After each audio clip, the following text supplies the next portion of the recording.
And that's exactly what it looks like. We've still got the starters in there. Great delivery. Breeze gets pounded. I met Drew when he was in high school. I was giving a speech in Austin, Texas at a football foundation. He was a high school. I met him, and I was curious if he was so good, why he was going to Purdue instead of Texas or Texas A&M, whatever. And I guess he'd had an injury or something like that. And I mean, I know he loved Purdue and he was great there, Rose Bowls and everything, but I always sensed that night, you know, this guy got a little chip on his shoulder. I followed him close at Purdue. And of course, Peyton started playing for the Colts. And I remember several times, you know, Drew hanging outside the Colt dressing room after a game and visit with him. So I followed him, a great career. He was marked for greatness, he really was. And he showed it from the very beginning. You wouldn't believe it, right? If somebody made this story up, if you were watching a movie, you'd be like, that's a little far-fetched. Like, did they have to throw in that he had a shoulder injury that somebody said he'd never come back from, and then he comes back in 6 months, and there's a hurricane that destroyed the city, and then he leads them back to the playoffs, and you know, he wins a Super Bowl 3 years later. Oh, and by the way, he's also breaking every NFL passing record along the way. It's too good to be true, and he's really, you know, been too good to be true. To get Drew Brees was basically a stroke of luck that very few franchises run across. You get a quarterback who, you know, we didn't know at the time that his shoulder was just about wrecked. I mean, we just knew he had been injured, his passing shoulder. He was coming back from injury, and the thought was he might be able to come back, but who knew the severity of it? And to find out later the severity of it, and now you see the production Drew Brees has put up for the Saints.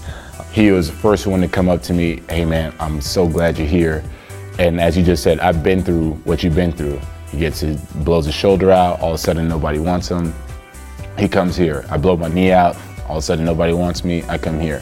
So we had that same chip on our shoulder where we were gonna prove to the rest of the NFL that not only do we still have it, but we can beat you. To get a quarterback who, you know, we didn't know the drive Drew Brees had. We didn't know the strive for excellence that he has. And now to see that, and he basically, if he didn't hoist the team on his shoulders, what he showed the team was, look, this is how you do it. This is how you're professional. This is how you pursue excellence.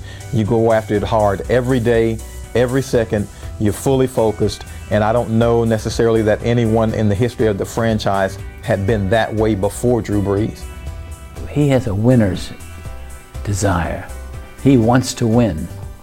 And he wants to, he's a team player. He's a team, he wants to bring it happen. He wants to make it happen. He never loses that ability. He is always on the field, always the captain, always the quarterback. And that's what's so great about him. He was extremely, extremely competitive, and I always said we would go into practice and I would try to beat him. Vice versa. He would go into practice wanting to beat me. And when you have your two leaders that are doing that, everybody else would fall in line, and it made our job so much easier. So we didn't have to worry about our guys gonna practice hard and this, that, and the other, because it was like, okay, Drew Brees, he's the best player, in my opinion, in the NFL, best player on our team, and he is competing just as hard as anybody, like he's a rookie. If we're talking just football, guy who makes the decisions he makes on the field, the vision he has on the field. I love talking to Drew Brees when he gets all animated and excited and talks about what he's seeing on the field. You know, he's 6 feet tall, obviously that's a big part of his story. And he talks about the passing lanes that he throws through. And receivers have talked about how he's in practice sometimes closed his eyes and thrown it right to him. It's just, it's amazing to watch the way he's mastered that position, especially for a guy who didn't have all the natural gifts and traits to start with. I don't know if you can say one thing about Drew, because he's got all the qualities that make a great quarterback. Ultra competitive, all the things. Hard worker, prepares, very accurate with the football, in total control of everything going on with his offense. Just a great leader. He's a great quarterback. We're mighty lucky to have him in New Orleans.